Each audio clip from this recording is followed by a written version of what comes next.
I've lived 1,000 lives. I've piloted 1,000 souls. I've killed and fought and died just for another role. This is the Happy Jacks RPG podcast, a roundtable discussion that's a mix of friendship, humor, unbridled enthusiasm, and tabletop RPG topics sent in from around the world. Just for another role.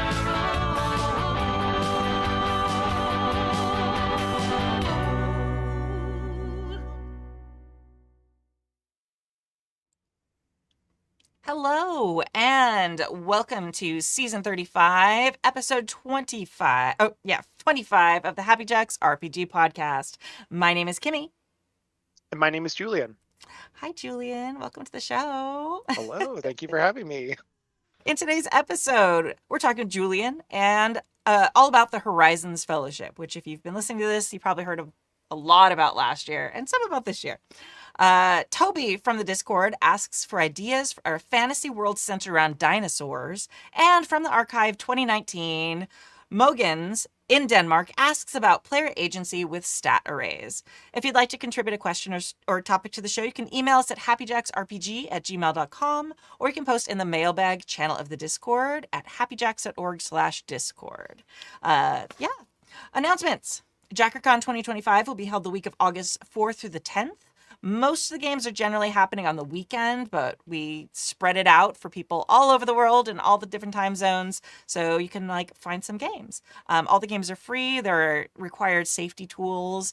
We are one of those weird communities that has more GMs than players, so if you want to come play a game, you do not need to feel obligated to also run a game. And it's totally free and fun. Check out the schedule there. You can find that on the Discord as well at happyjacks.org/discord. Last time I checked, there were quite a few games posted. I didn't count. I should have counted, but I did not count. But there's a lot of games posted, and they're everything from PBTA to demigods. We had a mage game recently. There's a wide gamut of very interesting games that are played. All right. This is actually the last show for season 35. I know. We've already done it. We're going to take a few weeks break for the advice show only, and then come back in mid-August with season 36. Very exciting. Our actual plays will carry on as scheduled. So Road to Nowhere, Astral Circus, and then one that is probably going to be spinning up before we're back with the advice show will all be continuing on their regular scheduled programming. All right. So Julian, who are you and what makes you famous? Wow, famous on this particular episode, I am co-chairing the Horizons Fellowship this year. I am a fellow from last year. I also am a tabletop RPG designer and enthusiast and layout designer and graphic designer. I have a few games published under my brand, Starlight Grove, and more coming out soon now that I've used all my learnings from the Horizons Fellowship to boost my business a bit and get some long-term planning going. So yeah. And you design with Ryan Kahn, right? Who is we design separately but work together as basically we like to do conventions together because we get along so well. So he's in the Starlight Grove umbrella. Mm-hmm. He was on a bit of a hiatus from design stuff for a little bit, but he's back into it now. That's so And exciting. yeah, he's a former indie designer of the month for our podcast. So awesome. We do Ryan Kahn is pick one awesome. every month. So you're gonna have to do one soon too. I'd love to. Yeah. And your games are beautiful, and your logo is seriously the best. And I tell you every time I see it how much I love your logo, and I want merch with your beautiful tree with a beautiful tome with stars. It's all my things that I love. If you want to see it, I'll plug it. It's starlightgrove.ca. I'm a Canadian designer based in Toronto, so getting that .ca rep going.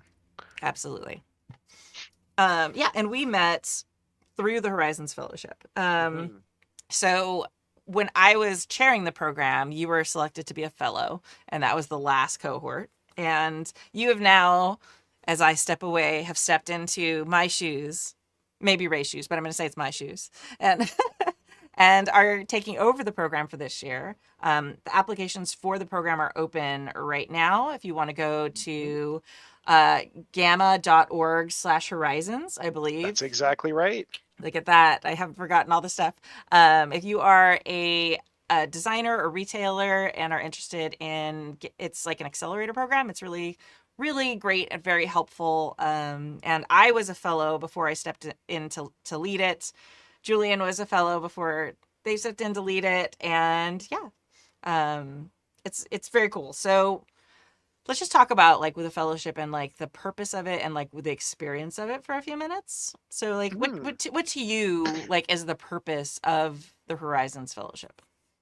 It is like, yeah, it's hard to get a read on it sometimes. It is a business accelerator, I think is the best description of it.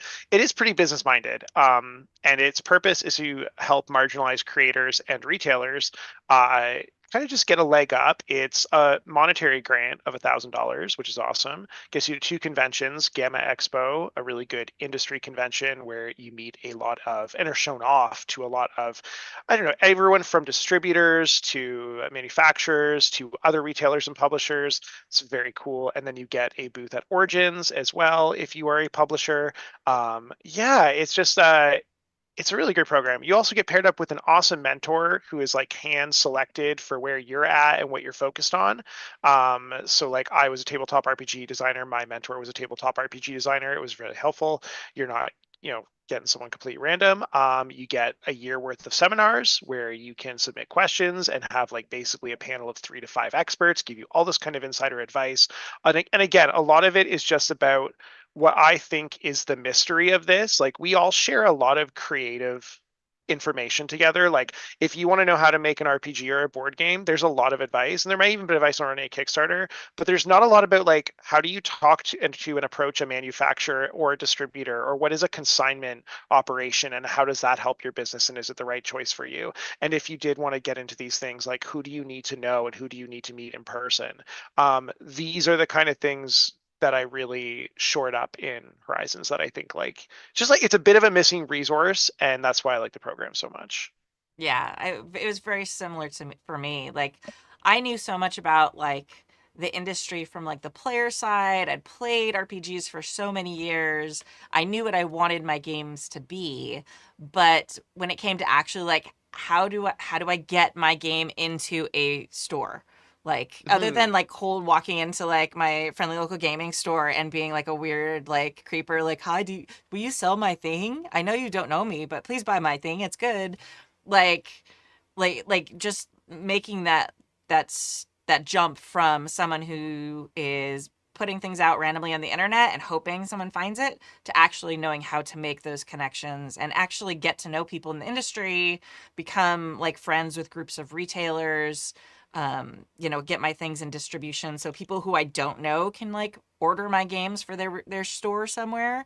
That we're all just like such big game changers to how I understood the industry and how I am able to like work in the industry with my games. Uh, Yeah, it's just really wonderful in that sense. And there's a really passionate group of people on all levels of business size that love Horizons and this program, and they really want to support it, I've realized. And like when you are a part of Horizons, or whether you're volunteering with them or whether you're a fellow yourself, there is like a certain group of people who are really surprisingly big people sometimes who really want to know you and like give you a leg up. It is provided like some of the just the connections I've made have led to even stuff like I wouldn't expect. Like I'm doing like freelance layout work for a company I did not think I would ever be doing freelance layout work right now. mhm. And that's just like that wouldn't have happened without going to a place, meeting people in person, getting like, that kind of there's people within Horizons who show you and who introduce you and make those connections too. Just really good stuff. Yeah, and I think it's neat too to my mentor was Nicole Linderoo from Green Ronin, one of the owners of Mhm. Green Ronin. And it was so great being paired because the Horizons Fellowship is for specifically for marginalized creators. So it was amazing for me to be paired with a mentor who was a woman who'd been in the scene since like she was one of the original people who started like White Wolf like a while Yeah. ago. If you're if you feel older, I'm sorry. I did not mean to make you feel old No, by no, saying no, it's by okay. saying back in the day when White Wolf started. But Changeling the Lost was my first ever RPG experience no in my life. way, that's Yeah. amazing. White Wolf brought so many people in the hobby, or like the World of Darkness stuff. Yeah. But it was so great to have someone who could give me advice not just about the business stuff, but how to move in the space as someone who is not like the normal mold. And so I think that was honestly one of the most powerful things, and having this group of other people who were not, because I mean the TTRPG space specifically, board games in general and tabletop in general, but specifically the RPG space, and especially the publishing side of the RPG space, is still so heavily cis white straight men. Yeah, it was really wonderful to be in this program with like another like trans creator of RPGs, Yeah. Chris Sellers.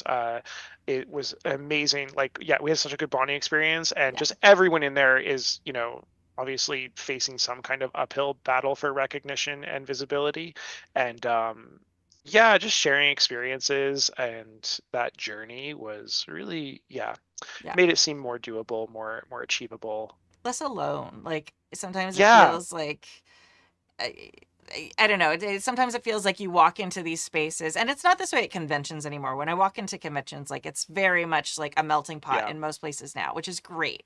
But when walking into publishing spaces, or especially like distribution retail spaces, still it's very much like the, oh, okay, do I belong here? And so it's nice to have a group of people who have your back, who've been through it, who are there to like encourage you, share how they strategize and go through it. So that's been really amazing too.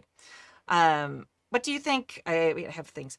Yeah, we really like this program, if you can't tell. Yeah, we like it a lot. Well, and obviously, and it meant a lot to us, which is why I think we were willing to step up and, despite being very busy people, like put in more time and volunteer for it.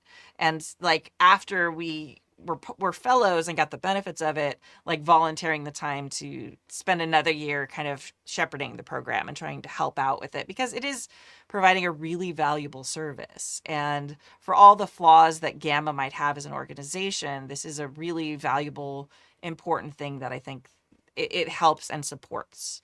So, Yeah, no, I totally agree. yeah. What was the biggest thing you think you got from it?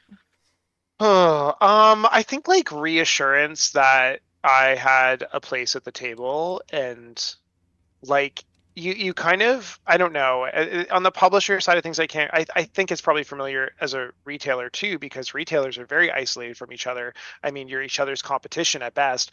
But like, you know, you feel like you're making these things in a vacuum sometimes, and like I previously have, before this convention, had published 3 games, physical copies, 1 hardcover, two like softcover zines.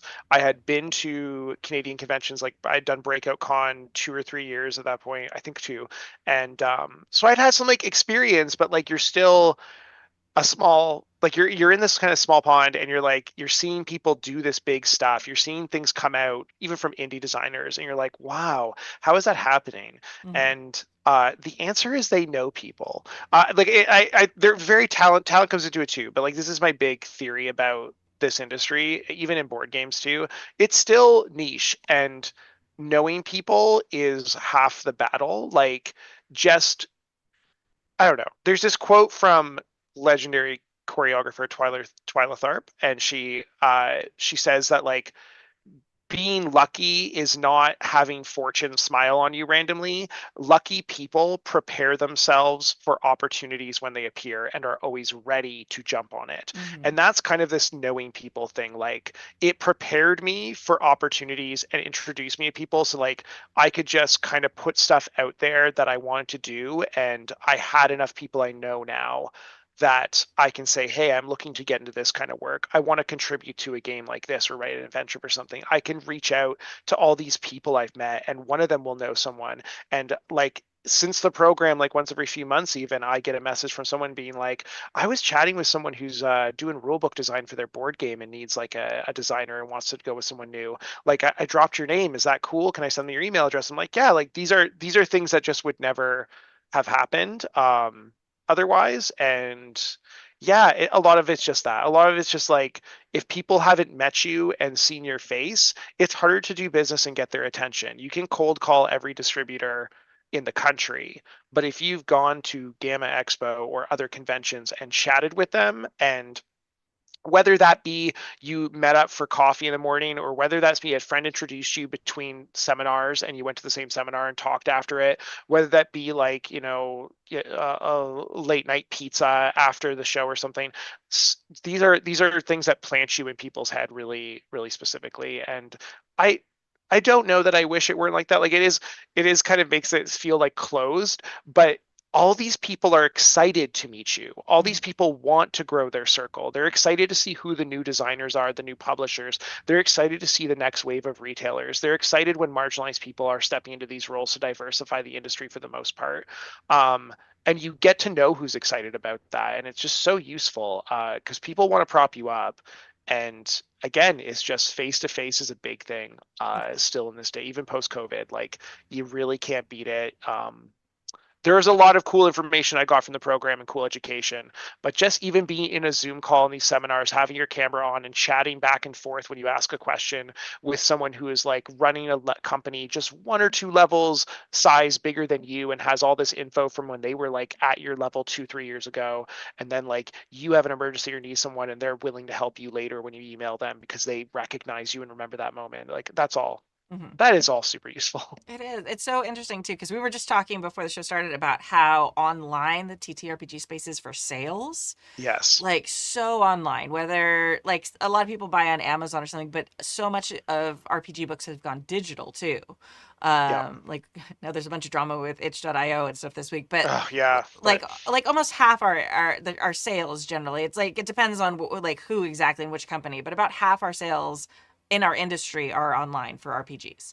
So it's like this very online thing where we're connecting with people. Most actual plays are all digital and online now and all these things, but behind the scenes it is still so slow to change, and it's still about who did you get coffee with, or who did you get a drink with, or who saw you on that panel at that con talking about this thing. So yeah, it's so interesting how that is still so slow to change, and sometimes it's good. Like I'm a people person, so I kind of am like, okay, this is sort of my element. Like showing up and talking to people in person is something I'm good at, but it is still very intimidating for a lot of people, and especially marginalized creators and people who are working and like you said, retailers especially. It is so hard. Like everyone is a publisher expects you're like walking up to them to try and like, hey, do you want to have my game? Do you want to buy my game? But like having a retail space and trying to ask other retailers questions can be really challenging. It's like people have a whole like these are trade secrets. Like I don't want you to become like too successful because then you're my competition. And we've seen there are groups that are out there that are like fighting that. And it's been really great to discover like the industry has kind of a bad rep, but finding these circles and these groups within the industry of retailers who are specifically all bonding together to buy games from marginalized creators, like that is fantastic. And they're out there, and they're supportive, and they reach out to you, and they're helpful. And then also like finding circles of people who approach design like you do, or people who work with the same manufacturer you do, so you all like talk about it. I don't know. It's really No, it's energetic. It's like it's inspiring. Just like seeing what other people are working on, broadening the circle of designers I can drop a line to on Discord and say like, help me work out this idea, or like get excited about what they're working on. That's just like really cool. And having just like one or two memories with them in person can help solidify those relationships. And I think like Horizons does a really good job of like we all know how powerful that was for us. So like, when we run the program or when you're working the program, everyone who has anything to do with Horizons is so excited to bring you into the conversation and say, hey, this is this really cool person in Horizons this year. I want to introduce you. And like, you don't need to be like, if you don't have social skills, that people aren't looking for them. They're just like, sometimes all it takes is someone to introduce you or make that connection. So you're not walking into a circle of people that already know each other and just awkwardly announcing yourself. That alone is like so good. And it's made me want to do that more in my own Canadian market. Like I've realized that I don't know as many people in the Canadian RPG scene personally as I could, and I could be focusing on going to these conventions in Canada. Travel in the US is really tough right now. I think we're all mourning like, especially in marginalized communities, a lot of us aren't able to safely go to stuff like Gen Con, where we've had these amazing memories in the past, maybe. But like, so it's got me thinking about like what's local. You were talking about this before, like what's in your area, what's in your state. I think about like, yeah, what's in my province, what's in my country, and like I think there's just like it's taught me the value of just meeting people and putting yourself out there, and yeah. The importance of community, like Mhm. at like a macro level, but also at like that micro level, like who lives in your city that you can play test with, who, you know, who can you reach out to, like on Zoom or whatever, on Discord, and like get that information back. And I think like with Yeah, everything, with like the political climate, and with the challenges of the industry, and with the challenges of just like surviving like our hard times, like I don't know, community, I just feels like the heart of it. And that's one of the it's reasons that, good. yeah, it's so important. And that's one of the reasons the program meant so much to me, is like I would like to see it continue. Like everyone who listens to this knows I'm like the community maker. I'm like the group mom for whatever space I go into. You And really are. I so am. Like I didn't always have that energy, but I definitely have that energy now. Like the kindergarten teacher slash mom vibes have just taken over all the cool girl vibes.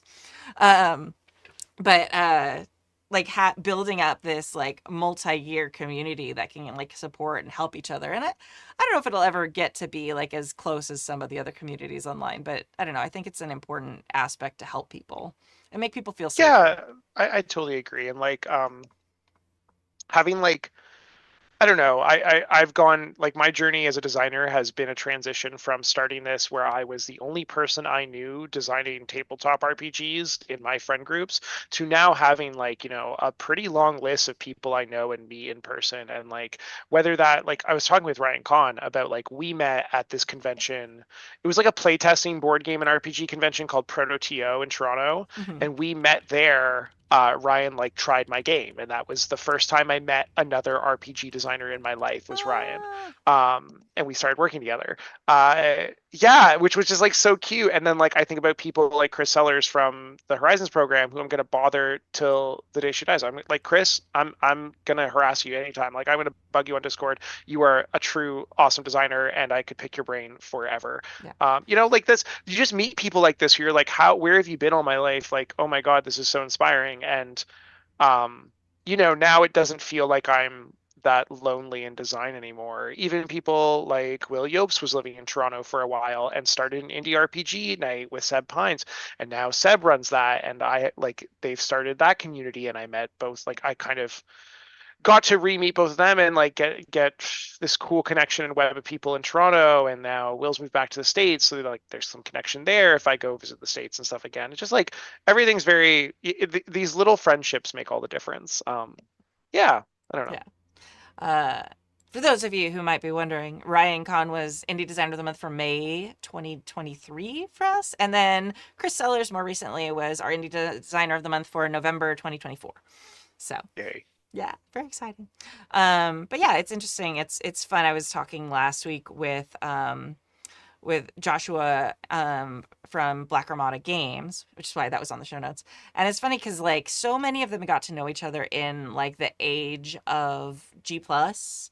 And I Yeah. totally missed out like the I design. missed it by like a year. I was like just getting into it and I just discovered it, and it shut down like 3 months after I found out about it. Yeah, and I did it like very briefly, but I was always on like the player side, like the Mm. podcaster, like game player side of it. So I didn't really jump into like the designers. So I feel like I'm trying to catch up. All these people who've been there for years, and it's always funny when you're like, oh my gosh, you made that game.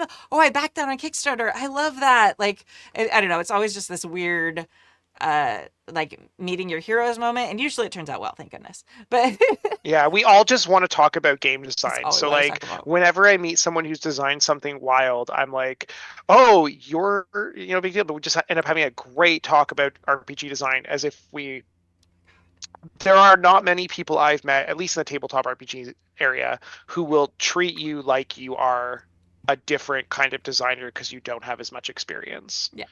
For the most part, especially within like marginalized communities and with like the Horizons program people I've met, people who are a big deal will treat you as big a deal as they are, and that's like an honor. Yeah, yeah, it's so funny too because like at Gen Con last year, like a bunch of people ended up coming back to my Airbnb. It was like Ryan and a bunch of the MythWorks crew and a bunch of Yeah, I other remember people. that. I should have Yeah, gone. I should have gone. I stayed should have in. gone. We would have I met know. each I was other. literally there with MythWorks, Yeah. and it was like I just was so tired, and I decided to stay in with the other crew members at our own Airbnb. And then Ryan told me all about it, and I was so jealous. Oh, but it's so funny because like the more like chill and the more drunk we get, like all we do is just talk more game design. Like we Oh don't get yeah, cool. Like we just get into it and we're like, man, the dice. Oh, yeah. 2d12. Like it's just like it gets very like philosophical, but I don't know. Yeah. It's just very funny. Yeah. So why don't you tell us a little bit about the basics of the program and how to apply? Yeah, well, you can apply right now by going to gamma.org/horizons. There's a link to a Google form. The application for this program is a doozy, so like take your time with it. It's primarily like 6, I don't know, no, I won't say essay questions, but they're in that style of like long form questions where we want to know about where your business is at, how you're able to look at your business, as in like identifying goals and identifying where you want to be. And we're really open to a large variety of people at different points in their business journey. Like we really do like to get people who are still working on publishing game number 1 versus people who have published a couple, versus like, all these kind of things. So like we're really open to that. The program in brief is a $1,000 financial grant. It is compensation for travel and free hotels and booth space at Gamma Expo 2026 and Origins 2026. It's a year of mentorship with a mentor tailored to your specific needs. It's a year of seminars where you can ask industry experts questions on different topics every month. And it's access to a community, like we talked about, where you are part of a community of past participants, volunteers, members of the Pathways Committee at Gamma who runs this program, and a lot of people who just want to see you succeed that you can hit up and ask questions to, and just want to be there for you and help you figure this stuff out. It's really cool. It's just like just even having a space to message other people in the program to be like, anyone dealt with this, or Yeah. to scream into the abyss a bit when something goes wrong. Like These are all tariffs. great things. Yeah. We survived tariffs together, Yeah. so like we are surviving it together. Yeah. But it's a bonding space. It's an invitation to that kind of community. And then like the conventions are a big deal. It's not just booth space to say, hey, I want to sell something or I want to do that. If you are a retailer, you don't get the booth space, but you get tours of the convention to teach you how to attend conventions as a retailer, which is also a really big skill. How to shop, how to identify your needs for your business, how to plan for a convention trip. Especially something at like Gamma, where there's a lot of Gamma rates for games and discounts. It's just an invitation to like be part of that retailer community and learn all that kind of stuff. It's great. Yeah. I think I've covered all of it. Am I missing anything? So there's 12 people who are accepted as Yes, that's fellows. important. There's 12 people. So 6 are retailers. So if you are planning to start a retail store or have recently started a retail store and want more support in that, you can apply for the program. And then 6 are publishers. It is actually not designed for RPG. Like you can be a RPG designer. I was actually the first RPG designer to be accepted into the program, and I think that was just because they saw Decima and thought it was like a card game. So We had 2 last year, so it's growing. Right. I Ray from MythWorks and me taking over as like the chairs of the committee, we like pushed it hard in the RPG space because they'd never really thought about RPG participation. So we really We're thinking about it now. Yeah, we're thinking about it now, right? So Ray and I are very proud of that and trying to get like more representation of RPG designers on there. But it's for everyone. So if you know someone who is a board game designer or, a strategy game or a party game or all the other types of games that I don't really do a lot of, they also can apply too. So share it out there with people you know. If you have a newer like retail space that's opened up near you, especially, a lot of the applicants, we have a lot more applicants for the publishing side than we do for the retailer side. So we would just love if you have a retailer store that's near you that's only been open for a year or a couple of years, like like that's peak. Like have them try and apply. It's very helpful for them. Yeah, it's cool. And definitely, like Julian was saying, take time with the application part of it, because the answers on the application are how the fellows are selected. So like I'm not from a teacher standpoint. they're important. Yeah, they're very important. There's a we rubric. supply a rubric. Yeah. Like we're very transparent about how we do it. Applications are stripped of any identifying information automatically, and then we have a committee that reviews and scores based on like a 4-point rubric. So and you can see everything we're looking for. So really, watch the rubric. Do your best. And we also just like, it's not just top scorers. We look for diversity within our candidates. We look for people from different backgrounds, people making different types of games, people running different kind of stores, people with different levels of experience. So it's worth applying even if you don't feel like you're an expert at doing this kind of stuff. And the application is open until July 31st at midnight Eastern, I think. Okay. Perhaps a bit later. I don't know. If you're an hour late, it might still be up. Yeah, and it is currently still only open to people in the U.S. and Canada, right? Residents of the U.S. and Canada. That's something they're looking to expand, but obviously this was not the year to expand that particular part of the program, even though it was something we kind of were looking into. But with travel and things to the U.S. being so difficult this year, it's not something that's changing for this year in particular. And I will say, if anyone has apprehensions about the travel, because we are working with people from marginalized communities, we have options to accommodate that. We are looking at introducing like options this year and working with the board to maybe sponsor you to go to a local convention instead of one of the 2 conventions that you would normally go to. Mm-hmm. It's not as harsh a requirement that you attend those conventions if you don't feel safe doing so. So don't let that stop you. The mentorship, the training, the seminars, the grant money alone, that is well worth, the couple hours of writing an application for sure. Yeah. So, and again, that's GAMA.org/horizons. And that will take you to the page, and all the information about the applications, the requirements, everything is on that page. If you don't want to like listen to us, and I'm sure we forgot things. And then the application is there too. So go do it. We have a little bit over a week left. I don't know when you're listening or watching this. If it's too late, I'm sorry. Save it for next year. But anyway, it's a really great program. It's a really great opportunity. It completely changed how I saw the industry.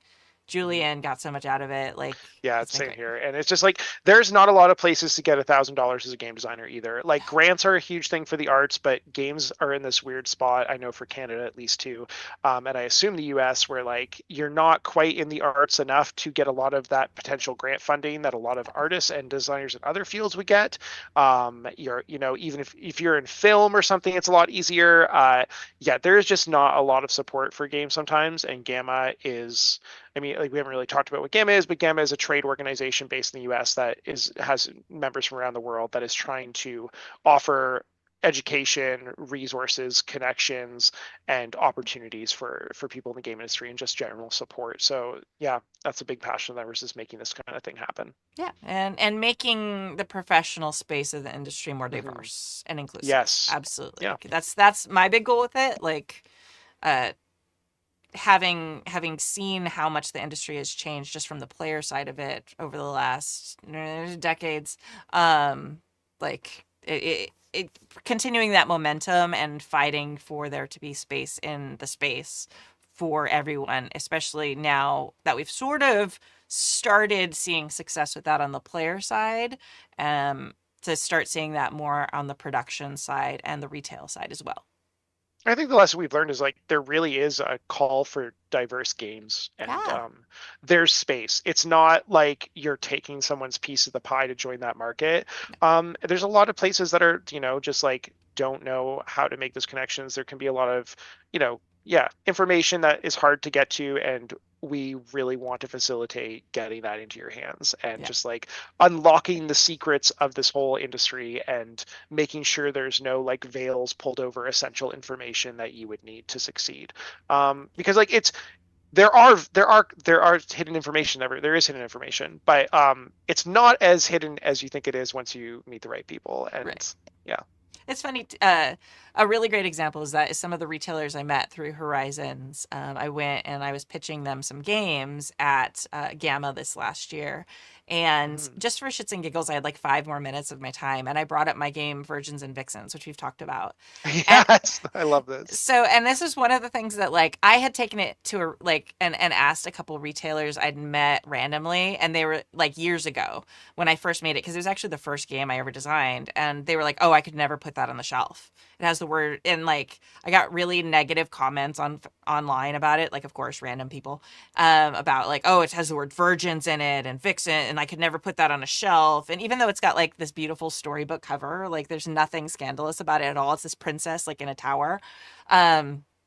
So I've always I never really did anything with that game because I was like, oh, okay, there's not a retail market for this. So I put it online. It's kind of been like this small, like indie cults hit for Golden Lasso Games. I like sold out of the 60 copies I printed at like a local print store, like really fast. And I was like, oh, okay. I guess maybe people do like this. I don't know. And then I took it and I pitched it to these retailers, and like they literally wanted to order it right then and there. And they were like, there's a huge market for this. And just meeting retailers who were thirsty for games like that and thirsty for indie stuff and not scared of having, you know, thirsty sword lesbians on their shelf and things like that. I don't know how much of it is the industry has changed, or me just like meeting the right retailers who were I like think part of always it is just supportive. that. Yeah, like it's like there is people who like when there's veils drawn over like, oh, I just don't know how to meet the right people or how to get this information. No one is trying to put those, well, not many people are purposefully obscuring anything. It's Right. just like they also don't know how to meet you. Yeah. You know, it goes both ways, and they are also looking. And a lot of the way they find people is, again, through like one of their good friends or design buddies saying, hey, I just played this game at a local meetup last night and it's super awesome and you would love it. And like, that's like, this is what Gamma does. Hey, I just was at the Horizons booth and I met this awesome person doing this. And we look at like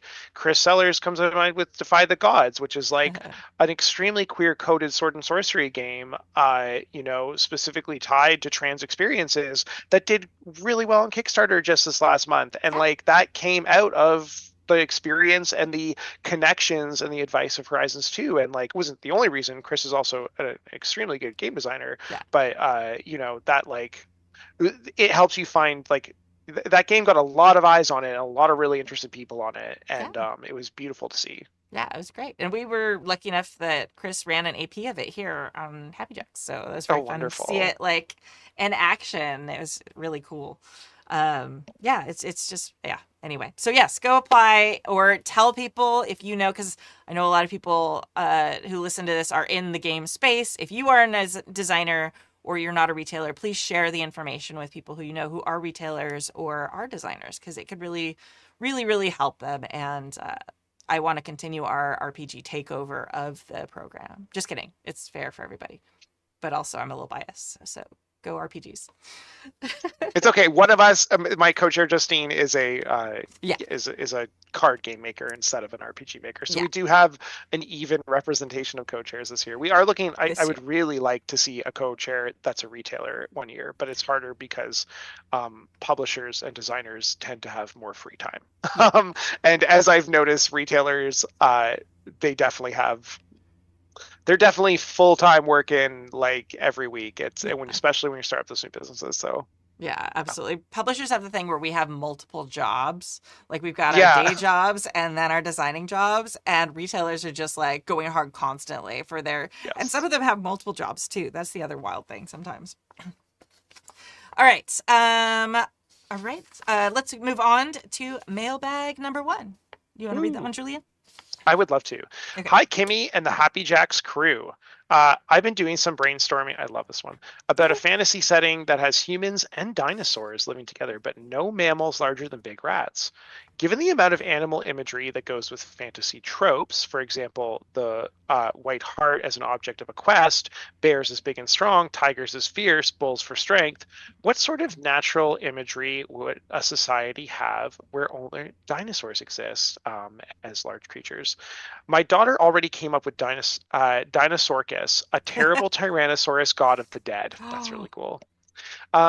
what other sorts of imagery can you all come up with? Maybe Triceratops is like a bull and known for strength. Mm, Let's do some brainstorming. Thanks for all you do, Toby on the Discord. I love that. That's so cool. I think it's just Yeah. because I did like Celtic music and Irish music for so long, but for me, like something about the trisops and like the trinity of like being, or Mm-hmm. something like, I mean, not, obviously it would not be like the trinity and like Christianity and like Irish lore, but there's a lot No, of but like it's a huge thing, like threes. the Triskel, the yeah, everything. Like, Exactly. right? It's the threes are we love a three. We love Humans a love three. We threes. do threes and nines. Like it's very important to us. So I can see some sort of like representation of like this the cycle of life with maiden mother crone type thing going on with Yeah. Triceratops. Also, that's my favorite dinosaur, so that's why I like went with a thing I really Oh. like for that one. I think I like a pterodactyl a lot. I like birds quite a bit. Yeah, I've been getting into birds the past few years. Birds are cool, and birds are reptile. Birds are dinosaurs. they Like are. when you start looking at birds too much, my dad just got uh, he wanted 10, but someone dropped off 37 chickens for him for his new chicken coop he built, and I'm sorry, they're dinosaurs. Yeah, sorry. 37? 37. Yeah, Three and a seven. yeah, he's in like rural Ontario and has like a big property, and he built a chicken coop this year, and he Yeah, wanted to but get. like if you're expecting 10 and get I 37, know. I that's said give them back. And he's like, no, I kept them, and so he's got 37. I just up there a week ago, and he's got 37 chickens running around, and they're really cute. But they run like dinosaurs. Like they have these big scaly legs, and like they are. Anyways, I yeah. digress. No, that's on topic. So like I think what would the pterodactyl like represent? I think like a lot of these, when we look at like what an animal says, if it's on your coat of arms or like legends of animals, like it's all personality. Like a fox is cunning, an owl is wise. So I think it would be really cool to go and look at every like big dinosaur and see what we do know about their behavior, or even like it's fantasy, make up behaviors. Hmm.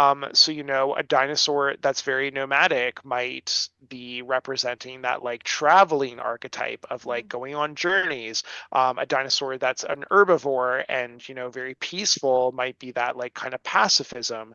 A dinosaur that is small and quick and steals eggs might represent cunning instead of a fox. Hmm. I think you should look for those. That would be a really good. That would be my first kind of instinct, would be like get them personalities, because we don't know dinosaur personalities that well, I guess, and you can have a lot of fun assigning them. I think like, is a triceratops bullish? Hmm. That's cool. Are they not? Are they patient? Do they teach that kind of virtue? Are people who have a triceratops on their coat of arms more like patient and waiting? And yeah. Yeah, if anything like Land Before Time, then no. Mm. But I think that's a good research for this. yeah, I think Actually, that is, that yeah. movie, those movies rock. I love them. Oh my God. I think it's really important to like have like accurate dinosaurs though, like with feathers. Mm. I think that makes them I much more do think the feathers interesting. are essential. I think you can have fun with it, because like accuracy is only good to a certain point, because we just don't know some of it. Yeah. You know, it's just like you kind of have to, yeah, like you said, like imagine them with feathers. Go with like play with color. Yeah. We don't know the color of a lot of dinosaurs really well, so like make them vibrant, make the colors mean something. Like I think that's Yeah. really cool. The god of the dead is cool too, because your gods are definitely going to be dinosaurs in some way. Yeah. So Yeah, absolutely. I feel like I think that's the thing that fascinates me the most. Like coat of arms and stuff is cool, but like coming up with like the dinosaur pantheon is like a yeah, like fascinating thing to me. Like I don't know. I think that's why I went with like the Trinity, like life cycle thing for the hmm Triceratops. well, Uh, like if you look at like different, I mean, I don't know, you don't want to like rip anything off, obviously, but a lot of human culture has like it's like half animal kind of gods too, and stuff like that. When I mhm, think of like Ra from ancient Egypt and stuff, when I think about like there's a lot of like you can mix and match parts too, like our gods half dinosaur, half human, maybe. yeah, or yeah, or like a dragon in like D&D lore where they can like take multiple shapes and like change. Yeah. That's cool. I'd love that. Well, and I wonder if like if you're making like a fantasy setting around dinosaurs, like what does magic play into it? Because like Mhm. this is my big thing about magic and fantasy settings. Like I love a fantasy setting.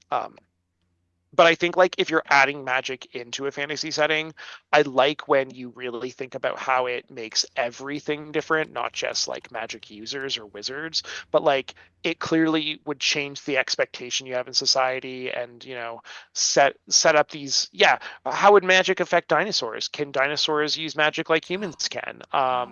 Like do they have their own natural magics? That's kind of cool stuff I think you can think about too.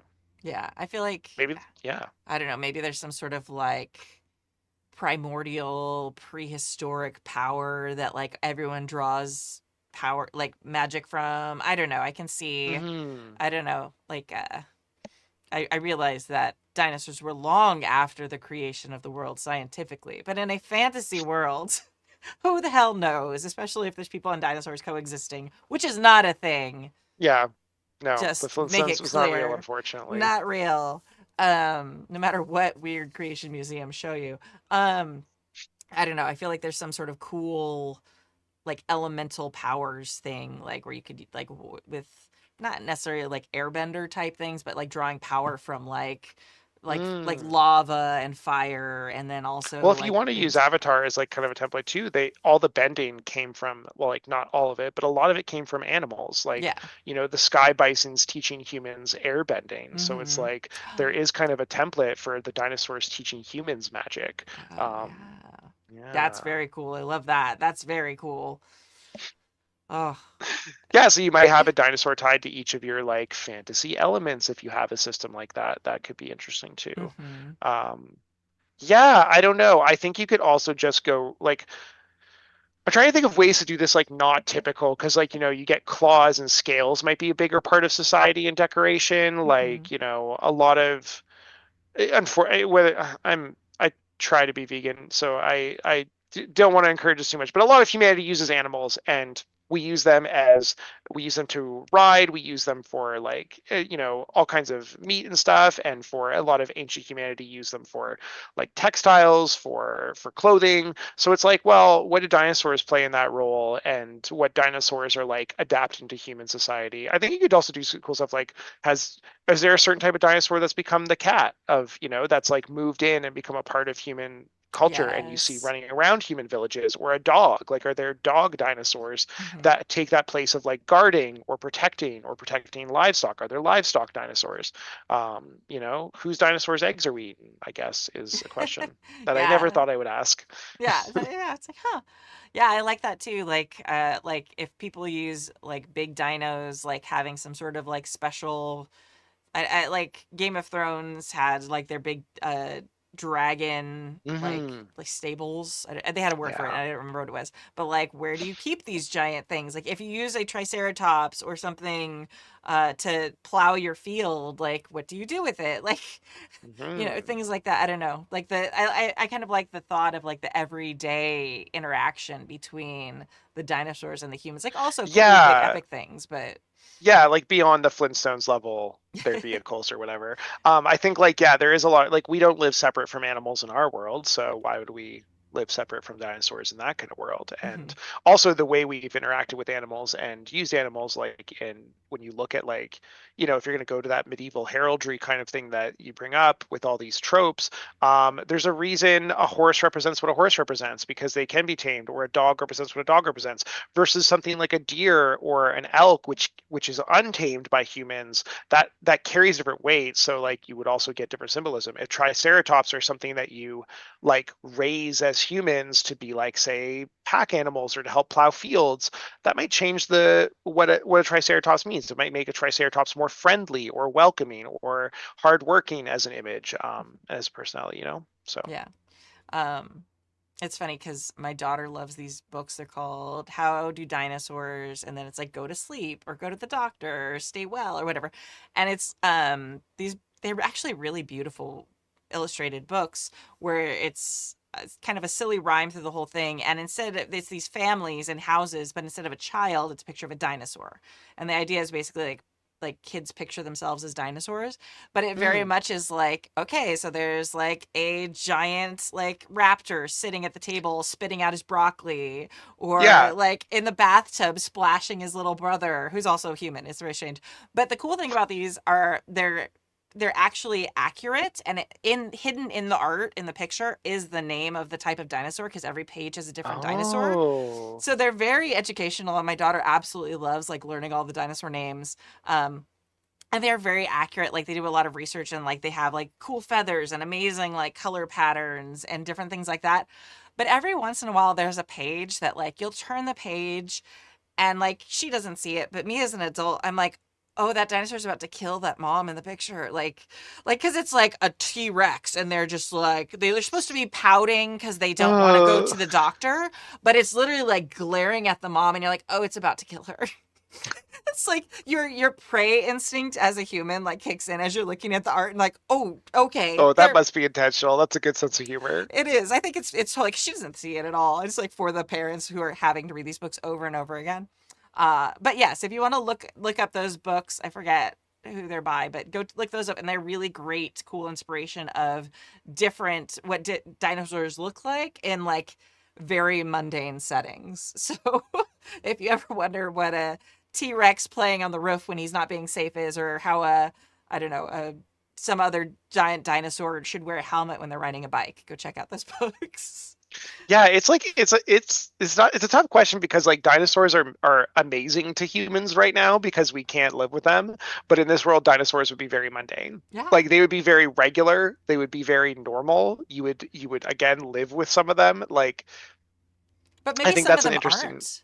Yeah, Because like think about like how animals, like, okay, if you see a we still have domesticated rare cat, animals. Yeah. yeah, like, and then we have like some animals that are going extinct, or some animals that you have to go to another part of the world to see, or to you know, and some that we're still discovering some of them. Well, when So- people like go see like whales or something, that's like this Mhm. colossus that lives beneath the waves. There's dinosaurs like that, you know. Yeah, And yeah. that's Yeah, kind of an that's interesting interesting thought too. too. Yeah, I like that thought. This is a cool one. I'm like, yeah, I like this play space. I'm not a dinosaur expert in any way. Not either. I should have definitely like made a list of different dinosaur names, because Yeah, all I do can think not of is look to me for Kissicus. accuracy. Yeah, but I do think those are all interesting things to think about, because it would seem like the dinosaurs that were rarer or more powerful would be the ones that were more commonly used on crests or in like religion or things like that. Mm. Because if you think about, other than like ancient Egypt, like cats are fairly common worldwide, especially now. Like Egypt decided to make them part of like the pantheon. They were like a religious symbol there. And there are other places where that has happened. But for the most part in modern society, and mostly in like a lot of like societies of the last few centuries, they're pretty mundane creatures. They're not something that people are turning to Yeah. for worship or thing like But that. there's also this like, I feel like the knights that if I was like a medieval knight and there was Mhm. like knights that were like, oh yeah, I got the lion on my crest, I'd be like, yes, so does everyone. Like what's Yeah. like I'd be kind of like judgy, whereas if someone had like a rat, I'd be like, whoa, what's up with that? And Yeah. I know a lot of friends in my circles who would love a rat on their crest or a weird little bird or something. Whereas like I feel like I know the type of people who are like, oh yeah, gotta have that bear on the crest. I'm like, yeah, we know. We know, yeah. But and it's a reason it's popular, but it's there's room for I think there's room for the subversive ones. Who's a little tiny dinosaur on their crest? Like Creativity, yeah. yeah, who's going for that weird like eel-like dinosaur that lives in the sea? Yeah. Like that's what I want to see. Yeah. Same. I'd love that. Yeah, now I want to like go look up names of dinosaurs again. I'm gonna like go back in the house and like pull out my kids' books and be like, that one. The one blowing bubbles in the milk. That's my dinosaur. Yeah, exactly. There's a big reason I have only named like 2 dinosaurs in this conversation. It's because I don't want to embarrass myself. Same. They're hard, and it's really embarrassing when your 5-year-old corrects you on them. I'm just gonna say, like, I'm like, Yeah, no, I my have a niece knows way master's more about this than degree, me. and you can read them better than me. What is up with this? It's fine. Oh Uh, God. Yeah.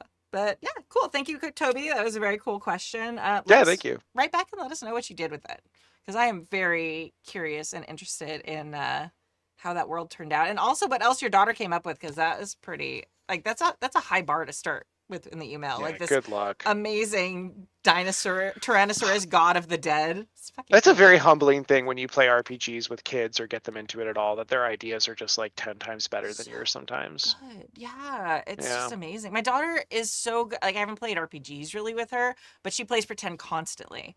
But Yeah. she has the superpower of naming things. Oh, Like that's such a it, hard thing as an adult. I can't.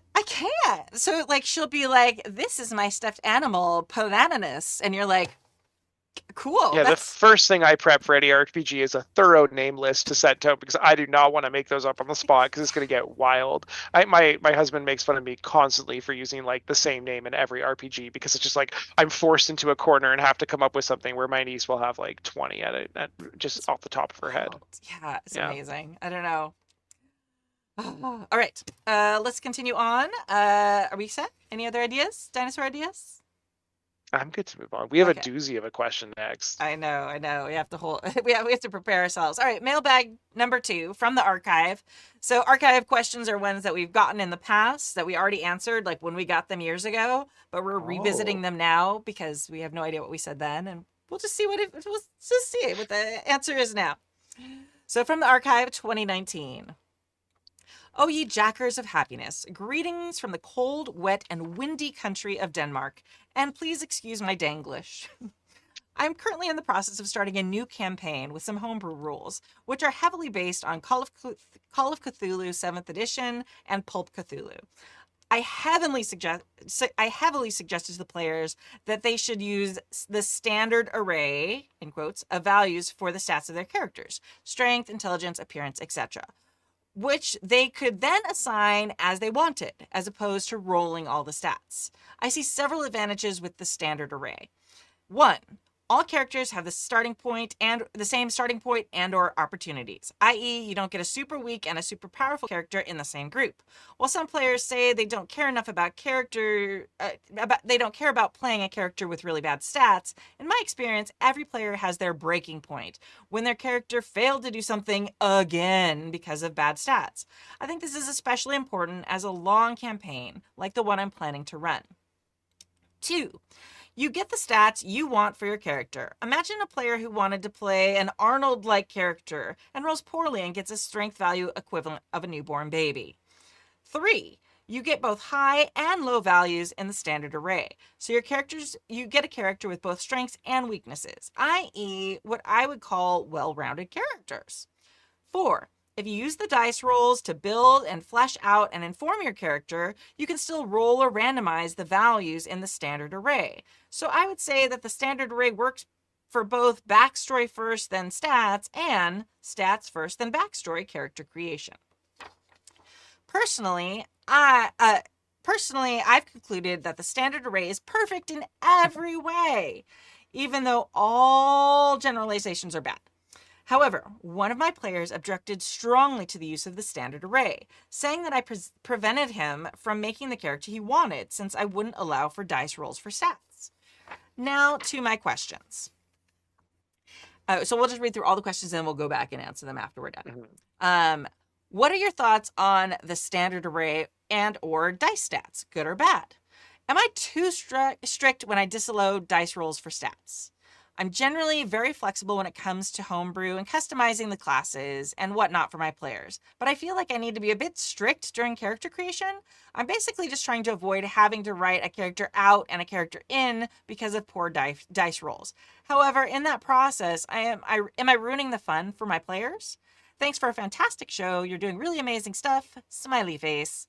Morgan's in Denmark. Long-time lurker. First-time writer. P.S. Is this where I tell you to drink? P.P.S. Oh, yes. That was. Sorry. Drink. All right. So today I have another energy drink, which is probably not very good for me. So It's okay. I've been chugging my Pepsi. Don't worry. same. All right. So yeah, this is an interesting question. Yeah. There's a lot of debate over this kind of thing. I know. It's This very is a fun. juicy one. It The first question is, what are your thoughts on the standard array and or dice stats? Good or bad? And I guess Yeah. this has the double-edged sword of being like, would you put a standard array of stats in one of your games if it had stats, or do you not design in that area? Or as a player, like, how does that affect your interest in that game? Mhm. Yeah, I Yeah. think for my games, I kind of like, for the most part, I like having some sort of standard array or like Yeah. choice for the same reasons that the writer wrote in and like, hey, it kind of makes everyone have an even starting points. I've done it where like when playing D&D or something where I've rolled and I've just like one of my characters was just really overpowered because I rolled really, really well. And it was Yeah. kind of fun, but it also kind of felt like guilty, like especially I at think first. that's worse than rolling badly. Yes. I'm gonna say rolling too well is so boring. Mm-hmm. Yeah, it really is. And it makes you way overpowered, and suddenly you can do everything. And if everyone rolls that way, okay, but that never happens. Like, there's It always really at least one depends. person. Yeah, it depends on the game too, right? Because like in something like if I think about like D&D, like especially like 5e or whatever, because I played a ton of that, trying to play less of it, but it keeps haunting me. Yeah. And you just always have a group that wants you in to play D&D. But yeah, it's like stepping on each other's toes systemically is bad in that game. Where I'm prepping a game of Mythic Bastionland for this weekend, actually. And that game has 3 stats and it's all rolled as well. But I feel like there's no skill list, there's no specialization. Like your specialization is who you are as a character. It's narrative. It's the choices you're making. It's not that you took persuasion. It's not that, and like in D&D, this thing can happen when someone rolls such good charisma and you don't, that you want it to be a persuasive bard and like someone is more persuasive than you and makes all those rolls for your team. Mythic Bastionland feels more like, what are you doing as a character? There aren't these kind of, you can single yourself out more, so these stats almost matter less. And that's like kind of nicer. It makes them like, I was worried about playing a stat rolling game, but like the more I read about it and the more I watched people talk about it, the more it seemed like it's okay. So I think it is system dependent. Like if I see a stat array, I'm not going to not play a game. Right. There is Yep. just the fact that it's kind of boring to have everybody be the same. Like they're not going to be the same, but like, you know, I I know people who get really excited about rolling stats, Yeah. like this player. Yeah. I really I enjoy it. I think it's something that where everybody has to do one thing or everybody has to do the other. I don't think it works to have some Mm, players use a stat array and then some players roll. I think it needs to be a thing where everyone does the same thing. And that's generally with my groups how we've always done it, especially with like D&D or when we played Call of Cthulhu and stuff like that. It was like, or there was something where it was like one reroll. Like I've also had yep. GMs do something like There's that. mitigation. Yeah, and I I've think seen that should be systems important. where it's like if you rolled under, like I saw one system where it's like if you rolled under a 7 or lower for a stat, you auto get 14 next. So it Hmm. kind of like evens out something like that. Like you can have that. You can have roll for 7 or 8 stats and drop the lowest 2. You Hmm. can have roll for stats but switch them all so you don't have to do them in order. I've seen roll for all your stats in order but switch 2 at the end. Um, I've done something that was based on it was a mod for D&D 5th edition called Darker Dungeons, and it had a cool system I used and it went really well. And like you said, you're like, I don't think you should mix. I mixed. Oh, It offers standard array by default. Pick your character, pick your like your ancestry, pick your class. For every one of those things you chose to randomize, I offered a bonus. oh, So, like if you randomize one of those 3 things, you would start with an extra 10 gold, I think. If you randomize a second, you'd get another skill proficiency. If you randomized all 3, you got something a little more powerful too. It was a cool incentive, and I said like, hey, if we don't like this, we can change it. But what happened was I had players opt into randomization more where they wanted. I think 2 players picked the random array, but 2 players randomized all 3 things. And they did come out a little worse than the other players, but the bonuses kind of made up for that. that's I've cool. also played a game with randomization, like random arrays, where my husband just made that character you had. That was the most boring, where he was just too good at everything. Yeah, So yeah, and I think that's the hard part of it. It's like you don't want everybody to be the same. And I yes, like the control freak in me likes the standard array. Like I can come up with my character and my backstory and mm, like figure out what I want. But also part of me really loves like Traveler, where you have absolutely no like no agency hardly at all in your character creation process. yeah, So I love both, but like it has to be, I have to be prepared for whichever one it is. I don't think it Well, would and I don't think I'd show up yeah, well to a game where I was like planning, okay, I've got a fighter, I've got a idea for this, and then it's like, okay, we're rolling for stats. Oh, I have a strength of 0, not 0, but like, like a super low yeah. strength, and then I'm like, oh, I guess I can't be a fighter anymore, or am I just a really bad fighter, I guess, and that's not fun. Expectation's a big thing, and it sounds like this was part of the problem when this happened, Yeah. is that like a player had an expectation that it would be allowed Hmm. and had that broken a bit, which is, ruins the fun a bit, which I mean, I have an answer to like what I do in the situation, but I'm kind of saving it. But I will say something like Mythic Bastion Land looks really cool because they have a system for improving or even losing stats as you play. Your character like ages, and as you age from like a young green knight into a mature knight, you get to re-roll all your stats and take anything higher. So Mm. you might play for a bit as a really like understated character, but there's no guarantee you're going to stay that way. And like when you play every session, you have the choice to end the age and say like, hey, we're going to skip 10 years ahead and all age up one time. And when Hmm. you do that, you get to re-roll these stats. And it can be like, well, you were the strongest in the party before, but now my character has been like 10 years working hard and like, in the wilderness living as a mountain man, and now they're stronger than you. Yeah. And then when you age too old, you re-roll your stats and keep the lower. So you all like kind of see like what you're losing as well. Oh, yeah. So I think like randomization, like something that could take the edge of randomization off is if you homebrewed something into your game where you're like, well, there's options to change them, or there's options to maybe re-roll a bit, or options to amend that if you get bored of playing a character with really low or really high stats. I don't know. There's room to play. I I think think so. ultimately this player just said what they found fun, and you kind of got to listen to it. Yeah. I Like mean, like ask the yeah. players, right? That's always the answer.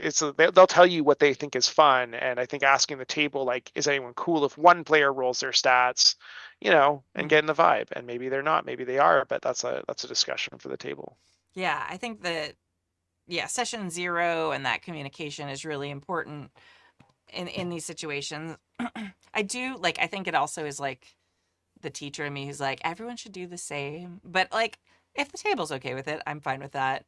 But Yeah, then, and when it's younger people, it's also that that we're learning to deal with emotions like jealousy a lot more, and Mhm, it's older people too sometimes. But a yeah, lot. yeah, that's true. Actually, I know I should. People get Every older, time they I don't. ever try to say Yeah. that like a child has some emotional developing to do that an adult doesn't, I'm proven wrong instantly the next week in my life by Yeah. an adult. So I Right. shouldn't tempt that fate. Um, let's see. Okay, so we answered the first one. Like, which do we? Are Hmm. you being too strict when you disallow dice rolls for sets? I like, again, like I'm very strict with like. I'm not. I'm not a strict GM. I don't know why I started to say that. Everyone who has ever seen me GM just started laughing like hysterically. Yeah. I am very important about fairness, though. So I would want Yes. everyone at the table to feel like it was fair. So if someone at the table, if everyone was cool with them rolling, then sure, Yeah, fine, whatever. that's the thing. Like fair is subjective a lot of the time to what Exactly. the table finds fair, and if someone doesn't find that fair, then you can have a conversation about that. Hmm. But it sounds like this person phrased it as like a personal expression, like preventing them from making the character he wanted to, which is that's the most interesting, fascinating part. Like Yeah. that, like you think the standard array would help someone more if they had a character in mind, but it almost sounds like some of the fun of this game is like, so this worry around is the character going to be too poor statted is like, if that's what the player finds fun. Yeah. It is so interesting to me because, like me, I think, okay, if I use the standard array, then I can pre-plan my character. Whereas if I'm rolling, I can't pre-plan anything. So I don't know. It's this interesting, like, agency of like wanting that randomization or something. Like it Hmm. doesn't sound like they It's want to clearly a part pre-plan. of the fun. Yeah, so that's which I like. I really, this person should do traveler character creation because it's like so fun with that. Um, I think strictness too is like you get to decide what kind of GM you want to be, and I've had a lot of conversations in D&D where I just like as a GM want to try something different because mhm, I've been playing D&D for too much, and I'll be like, hey, I'm trying these homebrew rules. I don't want to run the game if I'm not using the homebrew rules. yeah. That's my fun. So like, where's your fun in this? And like I think if letting someone do this ruins your fun as a player being the GM, because the GM is a player, you come here with your own expectations. You're going to be doing a lot of work. You're going to be doing a lot of systems front load the GM, obviously. You know, so you got to think about your preferences too. Does that ruin the game for you to do that? You know, you have a voice. I don't think it's too strict. I think ultimately the GM does get to make calls, and the players can ultimately decide if they like them and are willing to play. There's compromise, obviously, but Yeah. Yeah. We say it all the time. The GM's a player too. You should be having fun. If you're not yeah. having fun, then that's not okay because you should be having fun too. And it's a style of GMing to be strict. Like I think I've been a really lenient GM in the past. I've been a say yes GM to everything in the past. And like I've had to introduce like when I say no, when I say that's not what the rules say, or when I say like I'm not like I get what you're doing, but like the realism of this game or the tone of this game is going to change significantly if we do X, so we're going to do Y. And like, yeah, sometimes it's necessary, and it's also sometimes the limits create creativity. Like sometimes just saying no, we're playing rules as written, where someone's like, well, at my old table we rule of cooled this and it was a lot better, and I'm like, yeah, but as a game designer today, I want to see how this game runs rules as written first. And Yeah. that's my priority. And that's part of my fun is figuring out like, I love experiencing a game rules as written sometimes in a very strict way so that I can analyze it later and think about it. And that's what I find fun as a GM and player sometimes. Yeah. No, absolutely. And I think it's really important for people to play as written or as close to as written as you can get before you start spinning off on different Yeah. rules and stuff like that. I experienced that when I ran my One Ring campaign like a year ago, where I was like reading it and I was like, this is a nightmare. This combat is such a nightmare. And there's no way. So I Yeah. immediately started looking out on like for alternatives. I even announced like session 0, okay, we're not using the combat rules like this, and we were streaming it, so it was like saved forever. And then like we were like going through it, and then like we did like it, and I was like, oh, okay, actually the combat's okay, we're gonna do the combat as it is, Yeah, like maybe as there's a written. reason this is in Yeah. here. Like at least try stuff out the way, and that was what I say too. You have more ground here if Call of Cthulhu has a statement on this, Hmm. which I haven't played it, so I'm not sure how they do their stats. I do not But like, remember. yeah, you can always fall back on the book and say, hey, I just want to try it rules as written too. I think you have less ground to stand on if the rules do say you can roll your stats if you wish. Like I don't think They do. D&D 5th edition even strictly says you can't have one player pick the array and one player roll the stats. And I think they make the array a little under average to incentivize rolling a bit, or like, like they're like, you're taking a small hit to the randomization. Like rolling your stats in D&D 5th edition, as far as I know, actually is bound to turn out better by the law's probability. Yeah. It often doesn't, but yeah. Yeah. I feel like Call of Cthulhu when I played, uh like I think I don't remember, I don't know if it was as written or what, but I feel like the GM had us roll and then we could put those numbers in any stat we wanted. So I really like that system too. I'm being yeah. corrected too. I think D&D does say use one method for everyone, so Oh, that's okay. fair. Thank you, James. Yeah. I uh think ultimately though, like, this is kind of sometimes I think D&D could just say have a conversation with your players in some of these rules instances, which is just like that's just it. which It's a they've gotten better communication. about. Like Yep. more like recent editions have gotten more and more into like this is sort of flexible, have a conversation. Yeah. I guess there's this question at the end of like, am I, it says I'm basically trying to have to avoid write a character out and a character in because of poor dice rolls. However, in that process, I'm ruining the fun of my players. Well, it's like two things here. First of all, is a character leaving and a character entering your campaign going to ruin the fun? Like that's story. Like, you're ultimately playing this to spin a tale, I hope, or like to, engage with the mechanics. But that situation doesn't ruin your story necessarily. Hmm. Like, the characters can die in these games. That's part of the rules. They can leave play. That's like a thing that can happen naturally without homebrewing. And B, introducing a new character doesn't ruin, like everyone's still going to be engaging with the mechanics and playing a game. by rules and using the mechanics and using strategy. So like most of the types of fun RPGs covered aren't ruined by the situation in any way. So I'm like, first of all, that fear seems like maybe that fear is unfounded. Are players really going to be upset? Like, I personally love when characters leave play and new ones get introduced. I did this big sweeping D&D campaign last year, and my character died. And they were this awesome they're that star subclass druid. I don't want to get too much in DD, but really cool. I loved that character. And when they died, I also loved this really cool light cleric that my GM had made, and I was basically like, can I play her? And like perfect transition. And this NPC we've been working with for like 8 sessions got to join the party for personal reasons, and like it just made the story cooler. And having like, you know, at the end of the campaign when we beat the big bad, they did like a memorial service for my dead character that she helped run and stuff. And yeah, and there was like a constellation formed in the sky of that character permanently in the world because it was like high level stuff. It was just really cool. And like that was cool story that happened because a character left and a new character came in. So if you, there's some of the juiciest moments. So good. And those are the moments we like really remember for like literally years. Like that one will stick with me for sure. I love characters going in and out of the game. I don't want it to happen every session. Yeah, it needs to be a big deal when it happens. But I also feel like having played characters with great stat arrays who died, like having a great an optimized stat array or what you think is the better stat array does not guarantee that you're not going to have characters still going in and out of the campaign. Oh yeah. Like it doesn't take a lot of bad rolls to suddenly end up like, oh, and I'm done. Well, and frankly, like I really like unbalanced parties. It's just a personal opinion. I love, like, one of my formative game experiences with Mouse Guard, where you play different ages of mice at different levels in the Mouse Guard. And like, I worked that into the Things We Become, the last game I published, which was like, you are all part of this like hunter organization. But younger characters are healthier. They can take more hits. They have more health.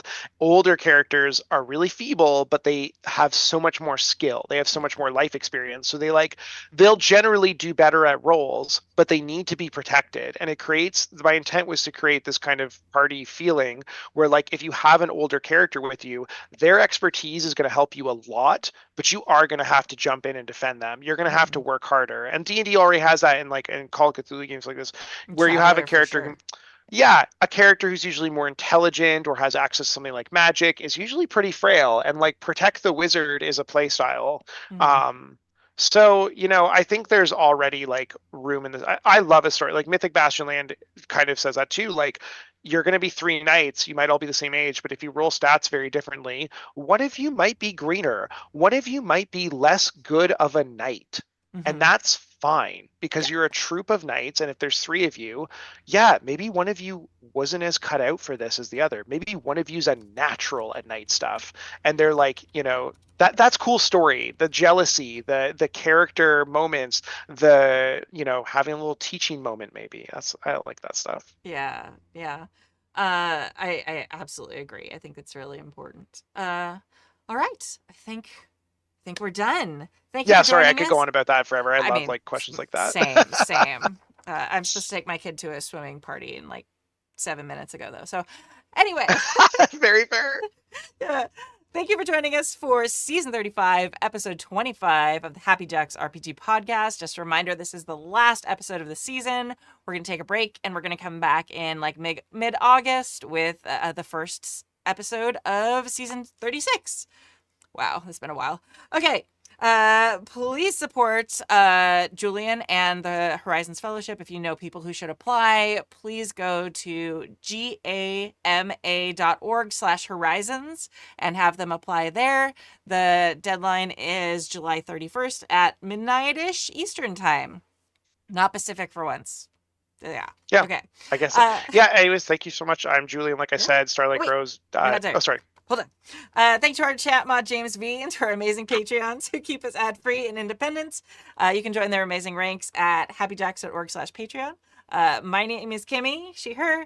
You can find me at Golden Lasso Girl pretty much everywhere on the internet. I really only check Blue Sky now, though. And you can find my games at goldenlassogames.com. And I'm here when we're not in between seasons, usually at 6 p.m. Pacific time on Saturdays. Now it's your turn.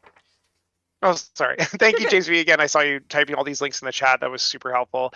Yeah, I'm Julian, starlightgrove.ca. You can reach me if you have any questions about Horizons or about games or anything. The best way is starlightgrovegames@gmail.com. I have some social media accounts you'll probably find if you search for them, but I'm not very active.